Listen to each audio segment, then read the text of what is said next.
Welcome to European Union Governance and Policy Challenges, an online training from the University of Washington.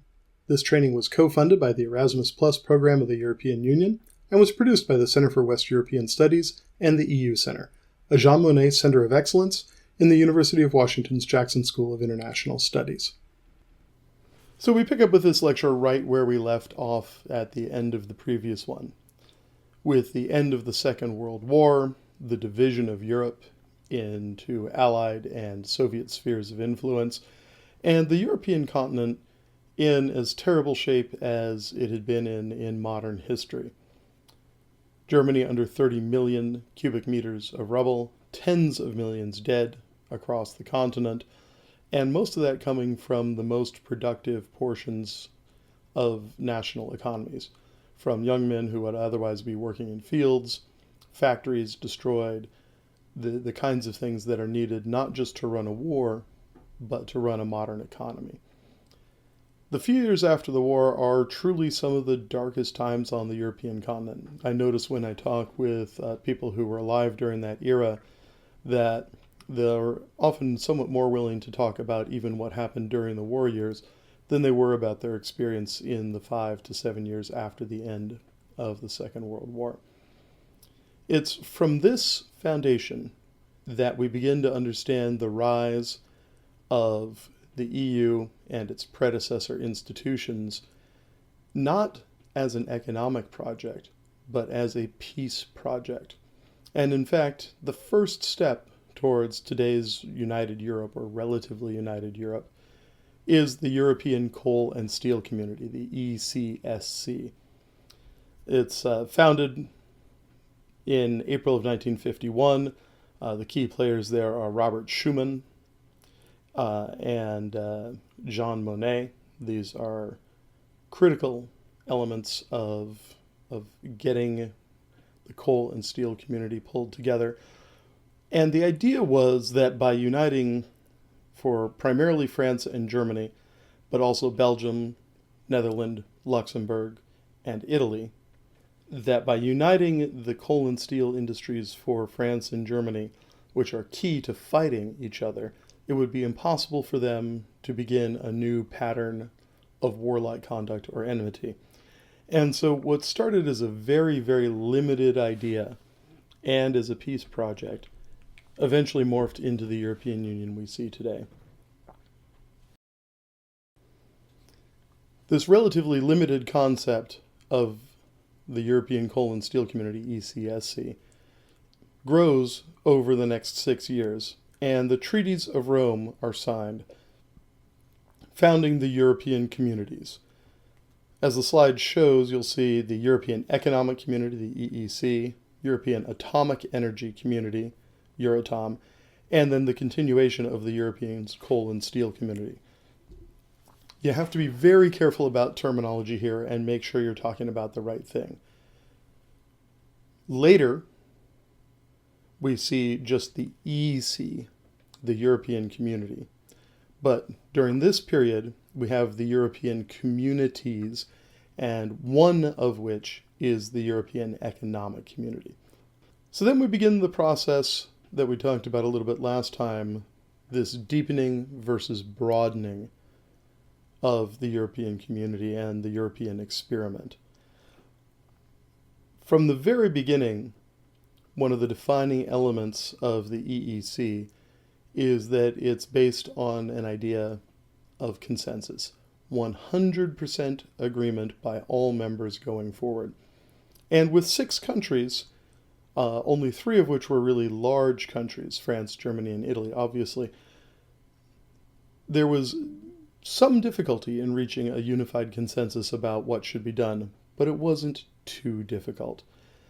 One of the interesting things that we'll track as we go through is that some of these governance ideas that were relatively straightforward with 6 members become somewhat more difficult when we're talking about 12, 15, 25, or 27 members.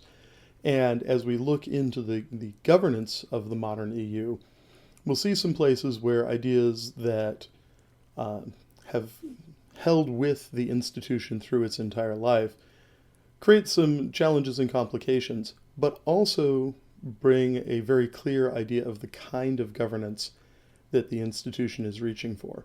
And we'll have to take a look and see which are true challenges, which are opportunities, and which are just inherent to the design of the institution and what they're trying to accomplish. So the first real expansion of the European communities comes in 1973, with the UK, Ireland, and Denmark all joining. This is a somewhat challenging process.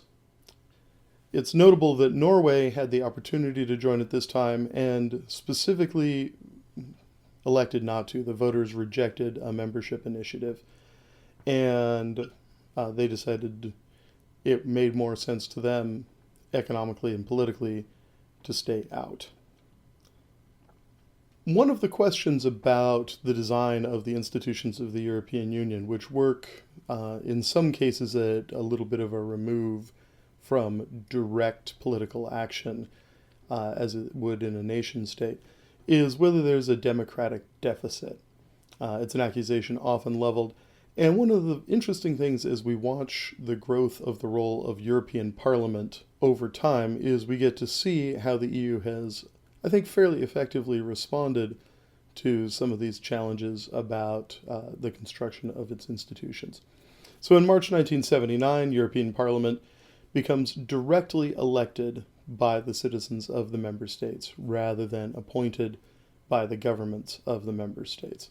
And so now in most, or in all EU countries, you vote for your slate of MEPs, Member of European Parliament, just as you vote for your domestic national level members of parliament or whatever your national equivalent is. And so this direct elective element brings a layer of immediate and direct responsiveness to the electorate that wasn't present in the European communities before 1979. In 1981, Greece joins the Union. It's worth noting that the process of joining the Union is called acceding. When you accede or join the European communities, or later the European Union, you take on the full set of existing European Union law. It's called the acquis communautaire. The acquis communautaire, the existing body of European law, regulation, and practice that controls everything having to do with the EU and, of course, its predecessor entities, and all of the treaties that establish the pieces of this.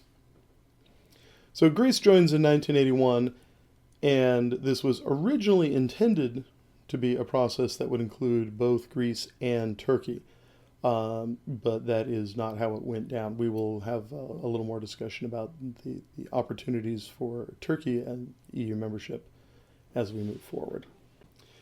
In 1986, Spain and Portugal joined the Union. Economically, in some sense, they perhaps weren't quite ready yet in relative to their larger and wealthier northern colleagues. But this is, in essence, a reward for moving out of authoritarian government and into democratic government. And along with Greece, some of the first instances of the European community making the specific choice to take on poorer countries that are in a little earlier stage of their development as part of effectively a neighborhood stabilization plan. The idea that bringing countries in was much safer and much more likely to end up with them being good and valuable partners than leaving them out and having them be a complicated neighbor on their borders. Over time, Spain and Portugal have become massively participating members of the Union and sort of a key linchpin of European success. So as part of this process of deepening and broadening, we have a geographic expansion, adding countries, and we have a deepening of areas of competence or engagement for the European community and later European Union as a whole. And so expansion comes through accession of new members. And deepening comes through expanding what's included in the fundamental underlying treaties of the European Union. So 1993 brings us the Maastricht Treaty, which establishes the European Union as the entity we know it today. And it's built upon the idea of three pillars of cooperation. First pillar, economic affairs. Second pillar is the common foreign and security policy. And the third pillar is justice and home affairs. Essentially, areas of increasing sovereignty granted to the EU. This is the point where the European Economic Community is renamed to the European Community, the EC. The European Coal and Steel Community is dissolved in 2002 when its treaty expires. And the EEC and EC are dissolved finally into the European Union as a whole with the Treaty of Lisbon in 2009. So that can sometimes be a little complicated to keep track of. We do have to be careful about our nomenclature when we're talking about the EU historically and make sure we're talking about the right piece of it at the right time.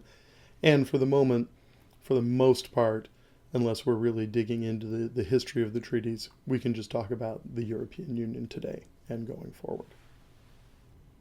Things changed, of course, in the early 1990s with the fall of the Soviet Union. And one of the first things that happened is it released the countries that had been neutral throughout the Cold War to join the EU. So in 1995, Austria, Finland, and Sweden become full EU members. And now we have a significant enlargement of both the northern tier and then Austria deep into the center of true Central Europe. At this point, we begin to enter kind of the modern heyday of European Union, both enlargement and deepening of connection. So the euro is introduced as a unified currency in 1999. We'll talk considerably more about the euro along the way. All new members are technically required to take on the euro as a currency when they're ready. Existing members had the option of joining or not, and when we discuss that, we'll look into it in a little more depth. So January 1st, 2002, the euro changes from a theoretical or electronic currency to be legal tender. And these were very carefully designed and focused on themes of unity. So windows and bridges, but the items selected to actually go on the currency couldn't come from any particular country. So they actually had them designed, in some cases, to look like existing concepts of structures, and other times something wholly new. But everything that's on the bills has actually been designed by architects, so if anyone builds it in the real world, it would in fact be a viable structure that could stand and function as intended. They're not just a purely conceptual structure. They've really been designed so they would work and be solid things in the real world if that was needed. It's worth noting that European coins have a European motif on one side and then a national motif on the other, depending on the country that they were actually minted in and intended for. They're good currency anywhere that uses the euro, but they still hold some national differentiation, and so some of the history on coins isn't lost, it continues forward. As part of this process of broadening and deepening, the question, should there be a European constitution? The treaties are very complex and sometimes difficult to read for those not familiar with legal terms and how international treaties are written. And so while they are the foundational law and underlying documents of the Union, they're not always super approachable. And so the idea was floated in 2002 that there should be a written constitution that was somewhat more compact and accessible to the citizens, so they knew what their rights and responsibilities were in relation to the European Union. So the Convention on the Future of Europe was established, and a wide variety of options were discussed, but nothing came out of it in terms of a single coherent constitutional document. In 2004, the EU took on its single greatest change in many decades, as 10 countries, mostly former Eastern European or former Soviet zone countries, joined. But it also involved a geographic expansion deep into the Mediterranean. So we have Cyprus joining all the way over in the eastern Mediterranean, just off the coast of Syria, Lebanon, and Israel. Malta, deep into the Mediterranean off the toe of Italy, and well on the way to Libya and Tunisia joins.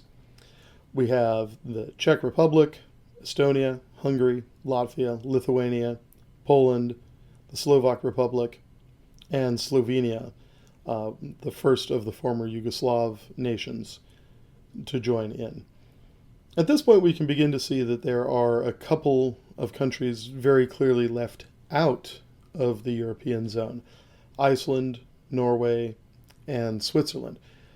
We'll talk a little bit more about that along the way, but if you just sort of say that those three countries each have substantial reasons not to join the economic zone and political zone, and we could, if we were being a bit reductive, we could say that for Iceland it's fish, for Norway it's oil, and for Switzerland it's banks, that they wish to regulate those themselves and not share sovereignty on that. As always, it's more complicated than that, but if we're just looking for a first-line view of why those countries are not today part of the EU, that's a good starting point. Bulgaria and Romania was originally hoped would be able to join the EU as part of the move from EU 15 countries to EU 25 countries, but they were not quite ready in 2004 and were able to join in 2007.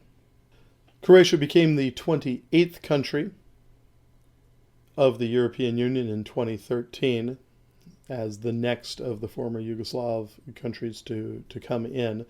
And much of the upcoming future of growth for the EU will take place between now and presumably 2025 as Montenegro, Serbia, North Macedonia, Albania, and potentially Bosnia and Herzegovina and Kosovo will actually take steps forward. The first batch are actual candidates, along with Turkey, and Bosnia and Herzegovina and Kosovo are working their way towards full candidate status. Turkey is a complex member of this, and we'll spend much of the quarter talking about Turkey's involvement and to what extent they're in versus out. They are currently technically a full candidate, but the negotiations for membership are stalled and do not appear to be moving forward rapidly at this time, with a wide variety of increasingly contentious issues at stake.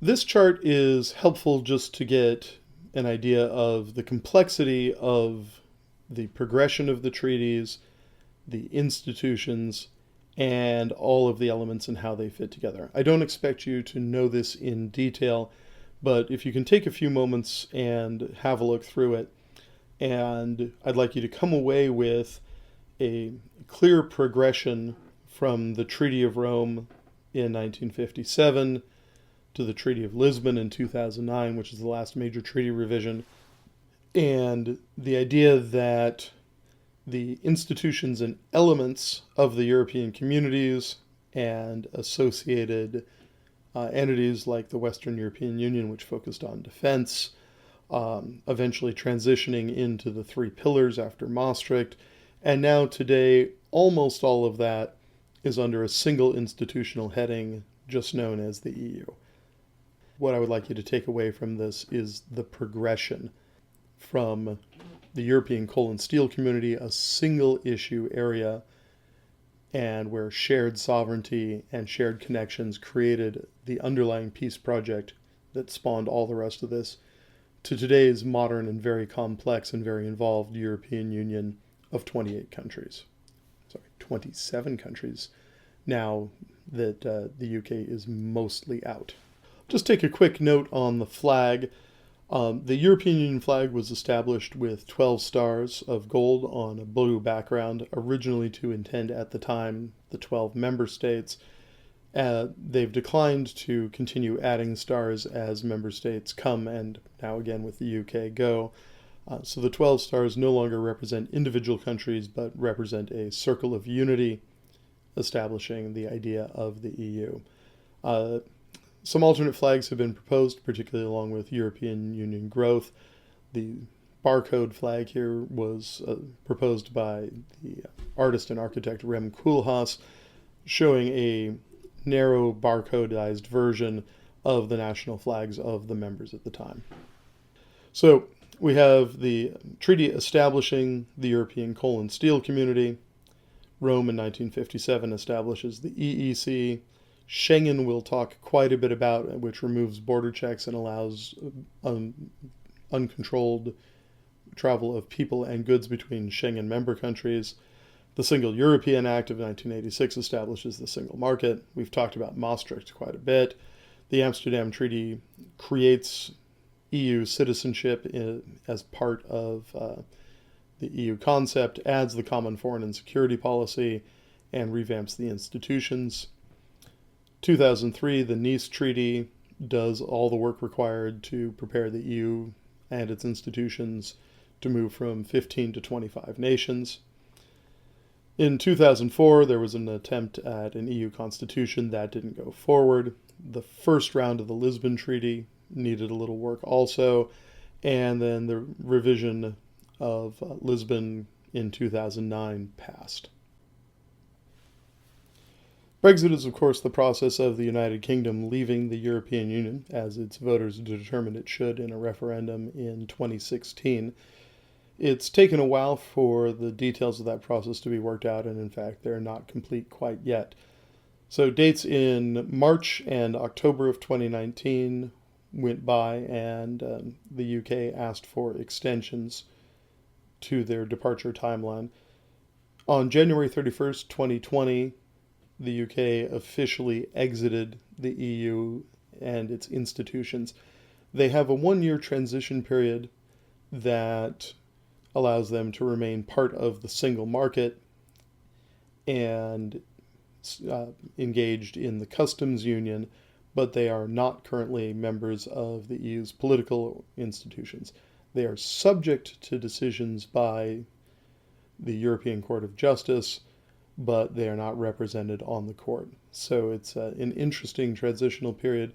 Negotiations to determine what will happen at the end of that transition period are ongoing and have been moving in a somewhat choppy fashion. There's an EU summit scheduled in just a week or so on October 15th that may push that forward a little bit, and hopefully we'll learn more about what the future of Brexit looks like. Will the transitional period be extended? Will the UK have what's called a hard exit or a crash out, where they leave with no agreement in place and move from effectively a full participant in the single market to a completely outside agreement with no standing trade agreement? This would be a very difficult situation if it goes that way. We'll just kind of have to see what's worked out. This is a great example of how things often work, where it seems like they're going nowhere and nothing is happening, and then there's a flurry of activity at the last minute. I can't tell you how many things about the EU in general and Brexit in particular have seemed like they were about to come to a disastrous end, and then somehow in the last couple of days an agreement is pulled together that actually works quite well and leaves things moving surprisingly smoothly going forward. And so we'll have to see how the Brexit process works itself out. As we look forward to issues for the EU, obviously we've got Brexit to work on, the accession and membership progression of the Western Balkan states, for the former Yugoslav nations that remain out of the EU at this point and are candidates or aspiring candidates. There's questions about immigration and migration, the Eurozone and governance of the Euro and financial institutions. Turkey keeps on coming up. It comes up in membership, it comes up in defense, it comes up in migration, it comes up in economic issues, and is a tremendous challenge for the EU as things currently stand. We'll be talking about that all the way.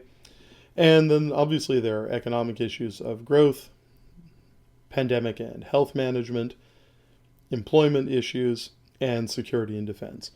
The EU is busy on all of these and many, many more. Everything from environment onward is significantly important to the EU, and we'll be talking about it the rest of the quarter. Thanks much. That wraps up Lecture 2. Thank you for joining us for this European Union Governance and Policy Challenges lecture, co-funded by the Erasmus Plus program of the European Union and produced by the Center for West European Studies and the EU Center, a Jean Monnet Center of Excellence in the University of Washington's Jackson School of International Studies.